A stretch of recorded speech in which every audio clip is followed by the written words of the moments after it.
Assalamualaikum warahmatullahi wabarakatuh. Mohon maaf sebelumnya karena pertemuan hari ini seharusnya kita melakukan tatap muka dengan menggunakan Google Meet.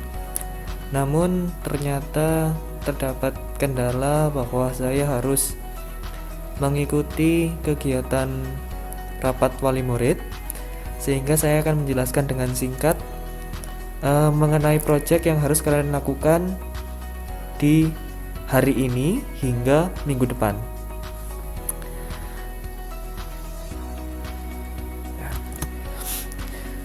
Untuk proyek yang harus kalian buat, tentunya harus memiliki 3 hal utama, yaitu yang pertama ada masalah, yang kedua ada tujuan, dan yang ketiga ada kebutuhan. Nah, masalahnya apa? Salah satu contohnya di sini saya mencontohkan dengan adanya sebuah rumah makan dengan nama gelap sekali, ya. Dan di tempat rumah makan itu masih menggunakan kasir yang konvensional. Jadi kasirnya itu masih menulis dengan tangan dan juga menghitung dengan menggunakan kalkulator. Nah, sehingga ketika kasirnya seperti ini, otomatis ketika orang-orang yang datang ingin memesan makanan akan terjadi penumpukan antrian. Nah, dari masalah ini maka kita akan membuat sebuah program untuk mempersingkat antrian tersebut. Nah, dengan menggunakan program kasir. Dan kebutuhannya adalah yang pertama ada jenis makanan. Nah, ini makanan apa saja yang dijual di sana, kemudian harganya berapa, dan jumlahnya yang dipesan berapa.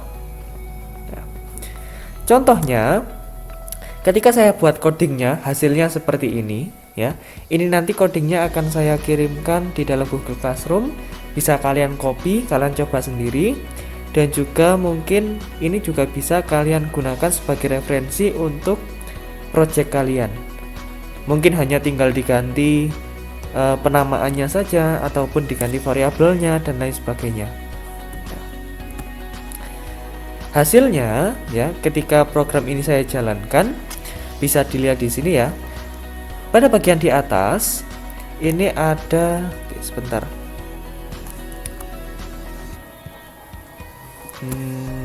Oh ini.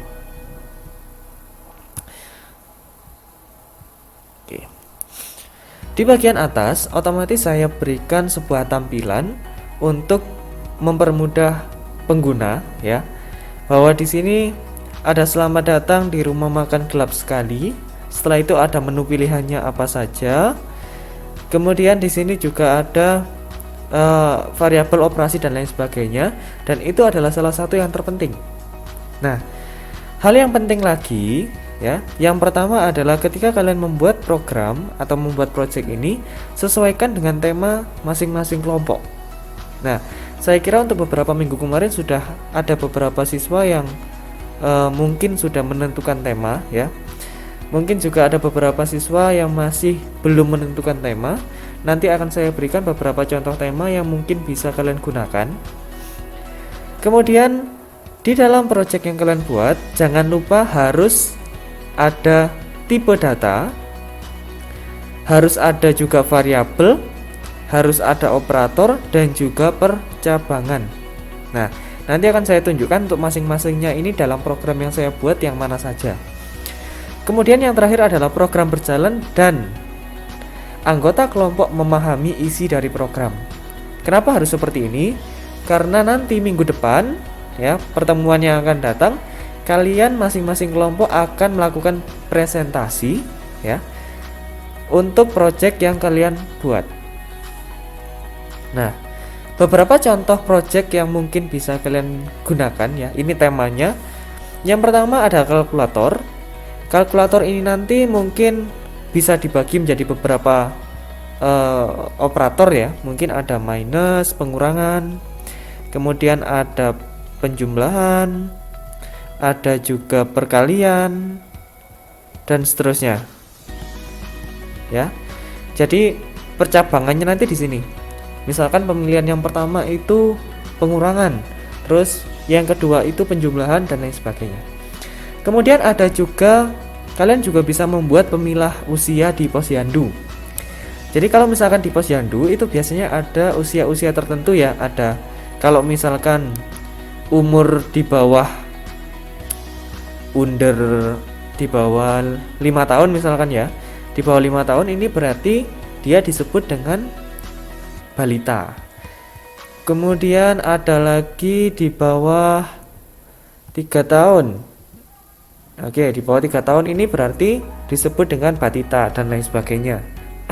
Jadi if-nya di sana.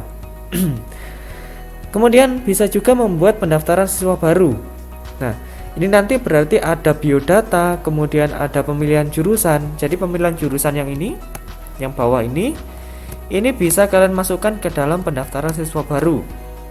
Ya. Nanti ada pilihannya jurusan MM, jurusan TKJ dan lain sebagainya. Setelah itu bisa juga menggunakan topik pemilu, boleh. Jadi nanti di dalam programnya setelah kita memasukkan nama, memasukkan NIK, kemudian kita akan memilih, misalkan memilih pasangan calon nomor 1 atau nomor 2 dan lain sebagainya. Itu boleh. Kemudian juga bisa menggunakan pemilihan menu makanan. Ini hampir mirip dengan program yang saya berikan ya. Namun mungkin nanti bisa kalian ganti dengan beberapa tambahan. Entah itu ditambahi dengan menu baru, harganya berbeda, variabelnya berbeda, atau yang lain sebagainya. Ini terserah kalian sendiri. Kemudian juga bisa menggunakan program kasir. Nah, jadi ada banyak sekali program yang bisa kalian browsing sendiri di Google ya. Nah, sekarang saya akan menunjukkan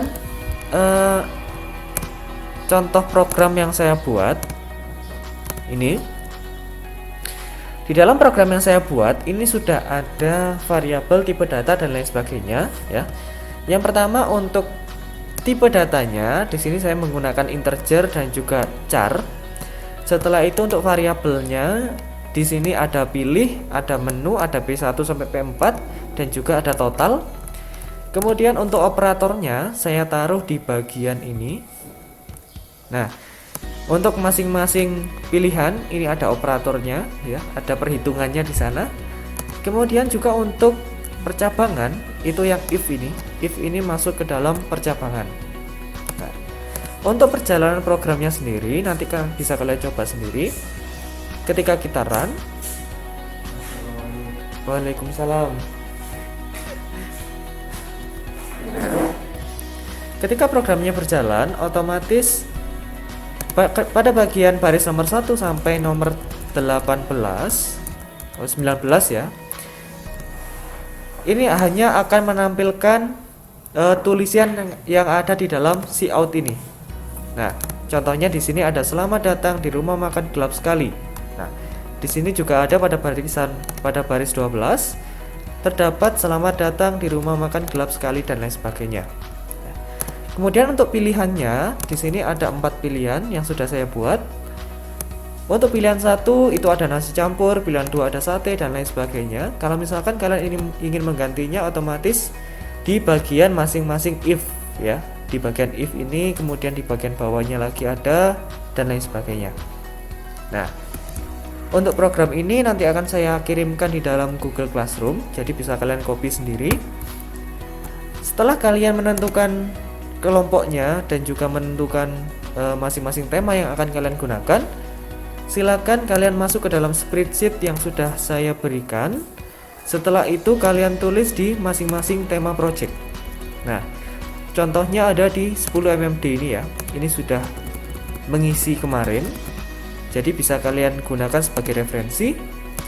Hanya itu saja yang bisa saya berikan hari ini. Assalamualaikum warahmatullahi wabarakatuh.